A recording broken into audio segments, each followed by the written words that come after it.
Hey YouTube, this is Rockham the Gamer, and right now I'm doing Act 2 on Snatcher's video game for the Sega CD. Right now, let's talk about I want to save at this point. So, yes, I'm going to save right now. Metal Gear's telling me I saved everything that's happened up until now. So, right now, I'm going to save it under File 2. Save number 2. Save completed. Alright, continuing on the investigation right about now.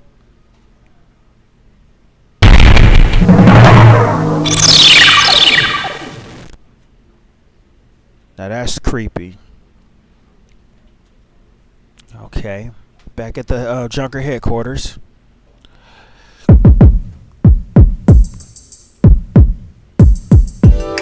Okay, let's try to sort all this out. Metal Gear, would you mind helping out? Not at all. Now projecting recorded video images. Gibson calls in and you two immediately head for the abandoned factory in the M District. But when you arrived, Gibson had already been killed by someone, or something at the factory. From hair and skin samples recovered from his body, you determined that the perpetrators were two Snatchers, one male and one female. In addition, from a floppy disk containing notes from Gibson's investigation, you discovered that Snatchers have a crucial defect. Gibson was apparently killed because he had learned about this weak point. And this weak point is a key difference between them and real humans. Their artificial skin cannot tolerate ultraviolet rays. Long-term exposure causes it to become cancerous, a form of melanoma. This severely limits the places and times that they can operate to midwinter, when daylight hours are their shortest, and of course at night. And it looks as if it will take at least 6 months for them to develop a new skin which overcomes this fault. So their biggest weak point was that they had to keep themselves protected from ultraviolet rays over the past 6 months. Gibson really put his earlier training as a science cop to good use in figuring this one out.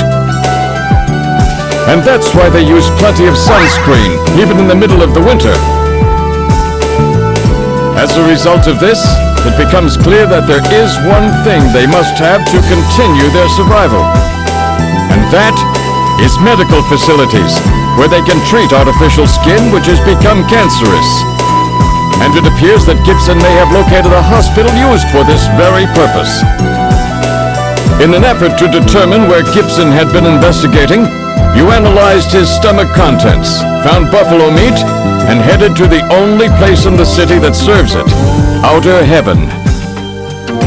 Isabella Velvet, a dancer at this place, gives you a description, which allows you to put together a montage of the man Gibson was trying to track down.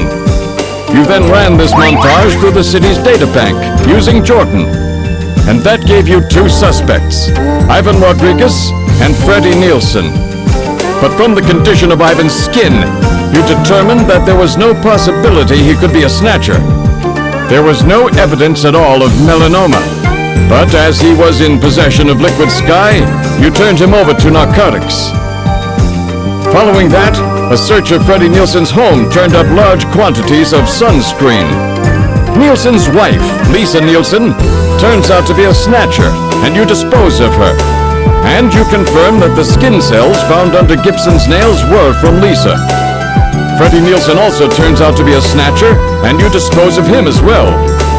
The hair sample that was found in Gibson's hand is confirmed as being from Freddie. So you are able to determine that these two Snatchers, Freddie and Lisa, were the ones who killed Gibson.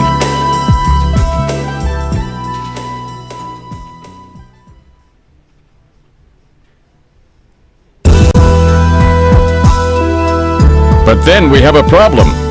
The bounty hunter who saved you, Seed, Random Hajil. An investigation uncovers that the information he provided when he filled out his bounty hunter registration was completely false. So who is this guy? Friend or foe? What about the bank account he was having his bounty deposited into? It was a common account used for paying bounty, and the funds were retransferred from there. We couldn't learn anything from it. Thank you, Metal. And now for the real fun. The hospital that Gibson had tracked down. If we can hit that, we may be able to shut down this snatch operation of theirs. Or if we can find some kind of patient records there, we may be able to find them quite easily. So, Little John's memory might provide us with an important lead. That's right. If we're lucky, there may be something left that we can work with. Navigators record everything their junkers do, just in case. Just in case, huh? Well, this looks like one of those cases. Harry should have recovered it by now. Go see how he's doing. Seed, I'm counting on you to find this hospital.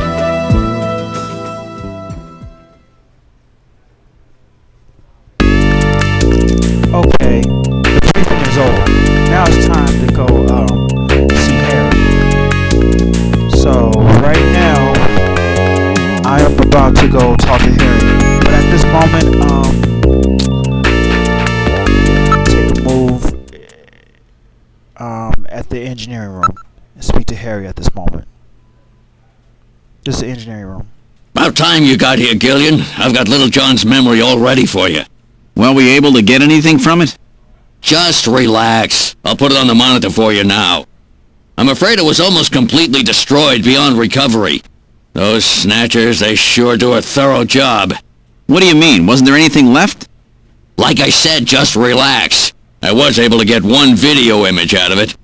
I don't have the slightest what this is, but it's definitely got something to do with Jean's investigation. This is it. So, Gillian, do you have any idea what this is? Hospital Olean? This is almost certainly the Snatcher-controlled hospital that Gibson was looking for. You ought to run the name through Jordan, but if that hospital is not legit, the data won't mean anything. This city is packed with unregistered hospitals. The sign in this picture looks curved. This word Olean might continue past the edge of the image. I've stored this image. You can view it at any time. Just use the graphic memory command on the possessions menu.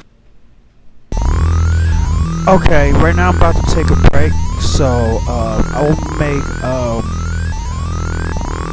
part 4 of this. So I will be right back, and I'll post some more of this later on.